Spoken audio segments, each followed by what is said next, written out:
Senhor esteja convosco. Ele está no meio de nós. Proclamação do Evangelho de Jesus Cristo segundo São Mateus. Glória a vós, Senhor.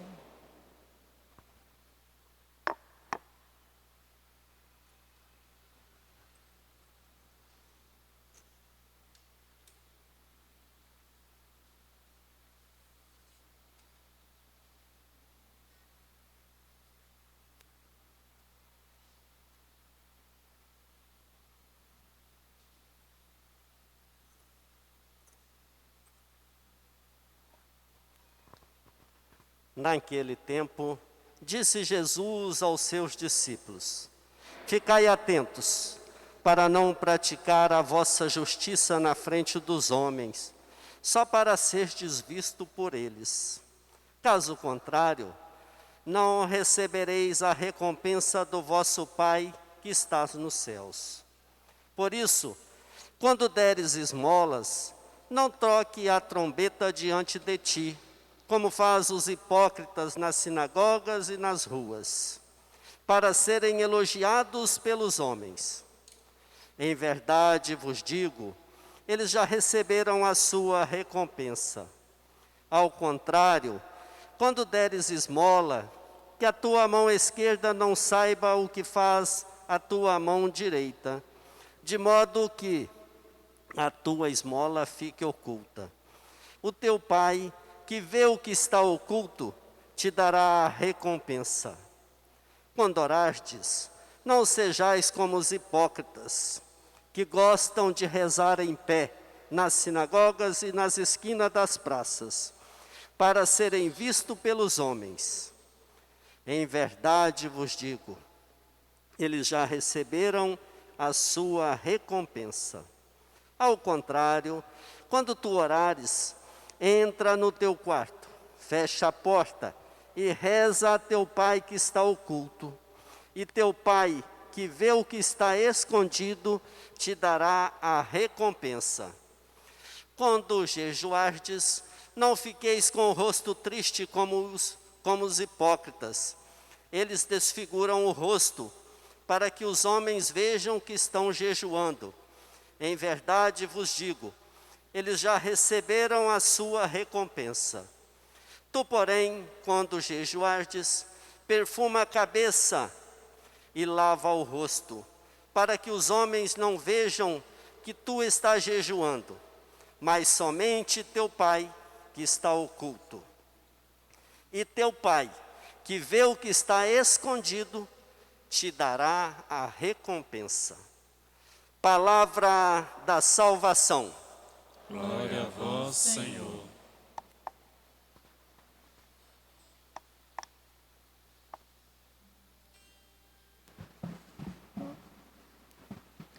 Queridos irmãos e irmãs, iniciamos com esta celebração o tempo santo da Quaresma. Quaresma quer dizer 40 dias, um número muito importante na Bíblia, porque foi em 40 dias que Deus enviou o dilúvio sobre a terra, querendo recriar a humanidade que havia pecado, na história da Arca de Noé. Foram 40 anos que o povo de Israel passou atravessando o deserto, saindo da casa da escravidão, o Egito, rumo à terra prometida, Canaã. Foram também 40 dias em jejum, em sofrimento, que o profeta Elias caminhou fugindo do rei Acabe até o Monte Horebe, o Monte de Deus. E podemos lembrar ainda muitas outras passagens. Jonas, que durante 40 dias pregou à cidade de Nínive e ela se converteu. E nosso Senhor Jesus Cristo, que foi tentado no seu retiro de 40 dias no deserto. É daí que vem a palavra quarentena. Todos nós conhecemos bem. Desde a antiguidade, quando alguém manifestava sintomas de uma infecção por algum vírus, alguma bactéria mortal, essa pessoa era colocada em quarentena para que não infectasse a comunidade. Hoje nós sabemos que não precisa ser tanto tempo assim. 40 dias é muito. Por exemplo, quem está infectado com o novo coronavírus deve ficar, em média, 10 a 15 dias de quarentena. A gente continua usando a palavra quarentena, que significa 40 dias, embora o número tenha mudado. Mas o sentido da quaresma é mesmo que todos nós entremos numa quarentena espiritual. Tempo de reflexão sobre a nossa vida, tempo de avaliação. Como eu estou vivendo?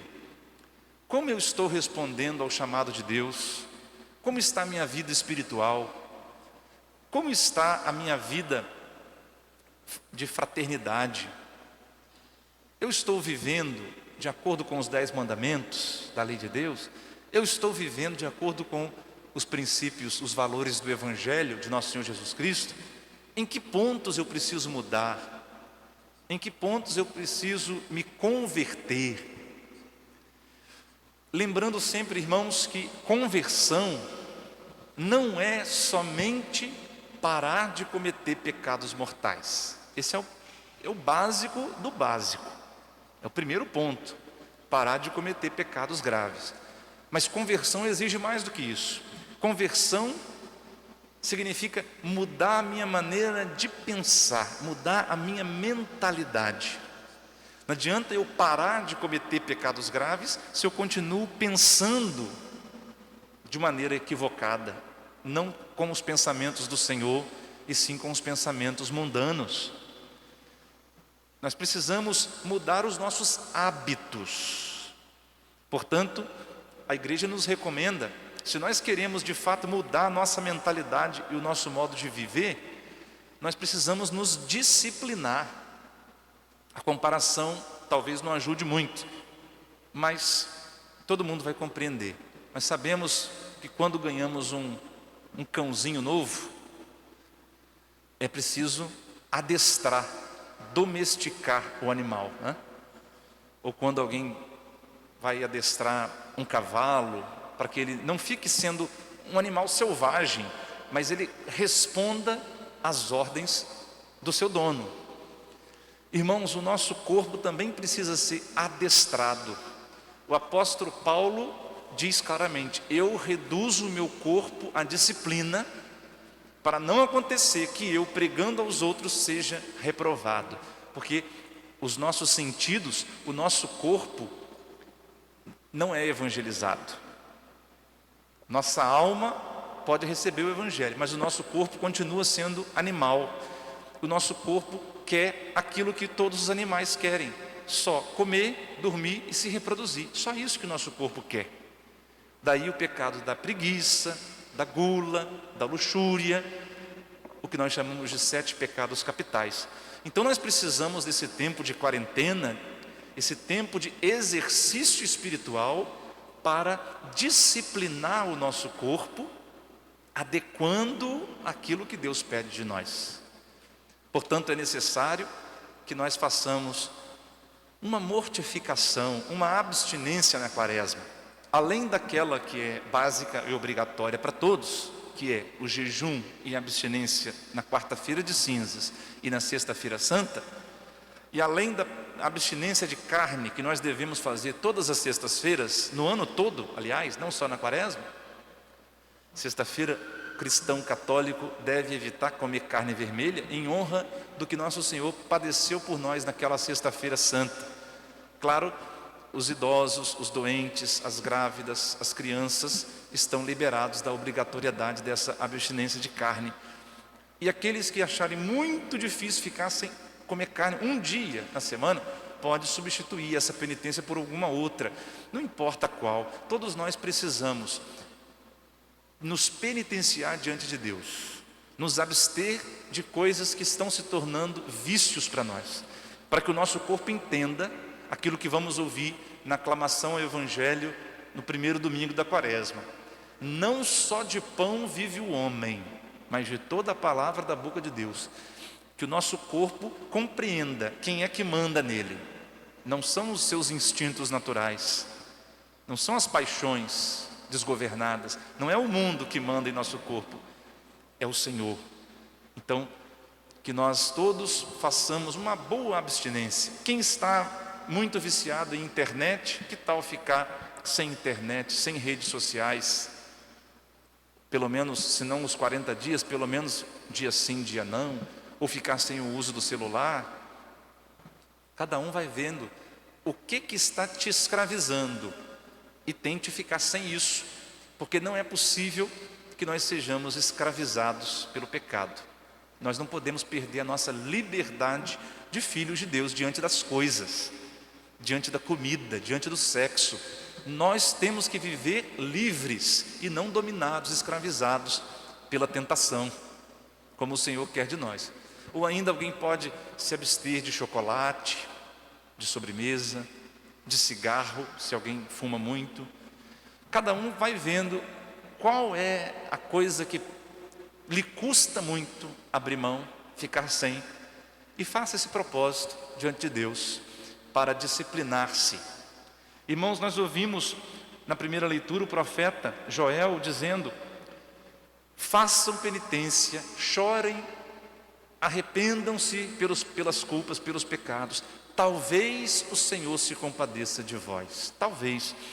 Um erro muito comum na mentalidade moderna. Nós achamos, como Deus é bom, se Deus é misericórdia, como os padres dizem, então eu posso pecar à vontade, no fim das contas Deus vai me perdoar mesmo e vai ficar tudo bem. O profeta diz claramente: talvez Deus te perdoe. Nós não podemos ter certeza de que estamos num estado de graça, não podemos ter certeza de que Deus vai nos perdoar na hora final. Não sabemos com certeza, irmãos. Nós precisamos levar a sério o drama, o risco, a gravidade do pecado, que pode comprometer drasticamente o destino da nossa alma na eternidade. Sim, o inferno existe. Sim, é possível perdermos a salvação. É possível sermos dominados pelo pecado, deixarmos o egoísmo, o desprezo, o ódio, irem aos poucos dominando a nossa vida. Se nós não estivermos atentos, é possível perdermos a salvação que Deus nos deu com a sua graça. Quaresma é tempo de acordar para essa realidade, enquanto é tempo. Aproveitar esse tempo da graça, esse tempo de reconciliação que o Senhor nos dá. O apóstolo Paulo diz, falando aos Coríntios, na segunda carta: deixai-vos reconciliar com Deus.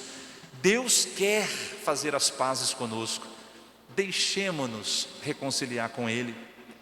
O apóstolo Paulo diz: nós somos embaixadores de Cristo. Os apóstolos receberam de Cristo o poder de administrar o perdão de Deus no sacramento da penitência. Quaresma é tempo de todo católico procurar o confessionário, fazer uma boa confissão sacramental, recebendo naquele sacramento maravilhoso o perdão divino. No Evangelho, nosso Senhor nos fala das 3 atitudes fundamentais de toda a religião, especialmente da religião judaica: a oração, o jejum e a esmola. Esmola ou caridade fraterna, solidariedade, como queiram. Essas 3 obras de piedade devem ser vivenciadas por nós de maneira mais intensa na Quaresma. Então, programe a sua Quaresma. Como você vai intensificar a sua oração nesses 40 dias, para crescer na intimidade com Deus? Como você vai jejuar, fazer abstinência, mortificar o seu corpo para vencer a escravidão do pecado? Como você vai exercitar ainda mais intensamente a esmola, a caridade, olhando não para o seu próprio umbigo, mas olhando para aqueles que estão sofrendo, para aqueles que estão passando por dificuldades? Nós somos convidados então a fazer essas 3 práticas de piedade, não para o nosso engrandecimento, como faziam os fariseus, que Jesus denuncia no Evangelho de hoje. Devemos fazer não para ser vistos pelos homens, mas somente porque Deus quer assim. E Jesus insiste em dizer: eles já receberam a sua recompensa. Aqueles que gostam de orar para que todos vejam que estão orando, gostam de jejuar, gostam de fazer caridade para que todos o elogiem, parem de fazer isso, porque Deus é a sua recompensa. Deus, que vê o que está oculto, já lhe deu a recompensa. A recompensa da oração é a própria oração. Nós não devemos esperar uma recompensa a mais. Estar na presença de Deus já é a recompensa, já é o pagamento, se nós queremos rezar. Fazer esmola, fazer caridade, fazer donativos, solidariedade, já é uma honra, já é um privilégio. Deus nos dá de sobra para poder ajudar o outro. Que recompensa mais nós queremos? Jejuar, ter a consciência dos próprios erros e se penitenciar diante de Deus já é uma bênção, já é uma recompensa, é o caminho do céu que se abre para nós. Não devemos esperar recompensa, aplausos humanos para a nossa vida religiosa, nossa vida de piedade cristã, porque Deus, somente Deus, é a nossa recompensa, irmãos e irmãs. Nós vamos agora, esse rito de penitência, receber a imposição das cinzas. As cinzas são um símbolo muito antigo na religião judaico-cristã. Os antigos profetas e reis, quando pecavam gravemente e queriam pedir perdão a Deus, eles se sentavam em cima de cinzas e jogavam cinzas na cabeça para se lembrarem daquilo que o Senhor Deus disse a Adão e Eva depois do pecado original: tu és pó e ao pó hás de voltar. Aquilo que os antigos santos da Idade Média, muito comum vermos imagens de santos com uma caveira do lado, uma caveira aos pés. Por exemplo, algumas imagens de São Francisco de Assis, de São Geraldo Magela, de São Jerônimo e outros santos. Sempre aparece uma caveira. Parece para muitos algo meio macabro, mas não é. Memento mori. Memento mori, em latim, significa lembra-te da morte, lembra-te de que vais morrer. Todos nós hoje, então, ao receber as cinzas, devemos tomar consciência: um dia eu vou ser reduzido a isso aqui, ó. Um dia todo esse meu corpo de vaidade, de gula, de luxúria, vai se tornar isso aqui, pó da terra. Para que orgulho? Para que vaidade? Para que guardar rancor e mágoa? Para que alimentar o ódio, se nós vamos, no fim das contas, nos misturar com os nossos inimigos no cemitério? Vamos virar uma coisa só. Então, esse rito de penitência, receber as cinzas, significa isso. Eu reconheço, Senhor, que eu sou pó, eu nada sou. Eu me humilho diante de Ti, Senhor, e eu peço a graça da humildade para me arrepender verdadeiramente dos meus pecados nesse tempo da Quaresma, que pode ser a última da nossa vida, quem sabe. Pode ser o último prazo que Deus está nos dando para nos arrependermos, para voltarmos para Ele e não perdermos a salvação que Ele trouxe para nós. Então, irmãos, o convite hoje é claro: aqueles que estão roubando em nome do Senhor, parem de roubar. Aqueles que estão praticando adultério, traição conjugal, em nome do Senhor, parem onde estão, voltem para suas famílias, reconheçam os pecados, dobrem o joelho no confessionário, voltem para Deus. Deus é bom, Deus é pródigo em perdoar, qualquer que seja a sua culpa. Se você matou alguém, não importa. Se você cometeu aborto, não importa. Se você traiu a sua família, se você roubou milhões, não importa. Desde que você esteja verdadeiramente arrependido e disposto a não voltar mais a fazer isso, busque a misericórdia e Deus vai te dar. Não importa, repito, o tamanho do seu pecado. Não fique cultivando culpa, remorso, ressentimento, porque não é isso que Deus quer. Deus criou você para receber o perdão e para recomeçar quantas vezes for preciso. Voltemos, irmãos, para o Senhor e Ele há de nos receber de braços abertos. Por determinação do Santo Padre, o Papa Francisco, irmãos e irmãs, nesse ano o rito da imposição das cinzas será um pouco diferente. O ministro não vai pronunciar sobre você aquelas palavras, mas eu vou dizer uma vez só para todos. E a imposição das cinzas será, portanto, sem encostar. O ministro não vai colocar a mão na sua cabeça para evitar o contágio. Então nós vamos apenas a 1 palmo de distância da sua cabeça colocar cinzas em forma de cruz aqui na sua cabeça, não na testa. Então você se aproxima, mantendo a distância, por favor, de 2 metros um para o outro, né? Não podemos aglomerar. E aí o ministro, você inclina a sua cabeça, simplesmente, não diga nada, e o ministro também não vai dizer nada sobre você. Ele vai colocar a cinza e você se retira. E assim, cantando a misericórdia de Deus, você volta para o seu lugar, fazendo o seu exame de consciência, para que quando nessa quaresma você for encontrar o sacerdote para se confessar, você já tenha plena consciência de quais os seus pecados e esteja verdadeiramente arrependido de todos eles.